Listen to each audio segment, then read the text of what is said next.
રાજકોટમાં સતત 5મા દિવસે પીજીવીસીએલ કચેરીએ વિરોધ જોવા મળ્યો। ઉમેદવારો અને કોંગ્રેસના આગેવાનોના ધરણા રાઇટ ટુ ઇન્ફોર્મેશનમાં બતાવવામાં આવેલી ભરતી કરવા માંગ કરી।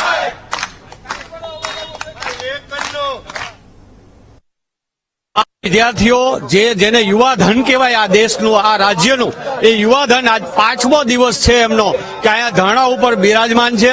આરટીઆઈ મુજબ જે જગ્યાઓ ખાલી છે એની માંગણી કરી રહ્યા છે લોકો। આ બધા પોતાની એક્ઝામોમાં પાસ થયેલા છે ત્યારે આ ગુજરાતની સરકાર માત્ર રોજગારી દેવાની વાતો કરે પણ જે જગ્યાઓ ખાલી છે એની અંદર ભરતી પ્રક્રિયા નથી કરી રહી અને માત્ર શોષણ કરવું યુવાનોનું એ પદ્ધતિ છે।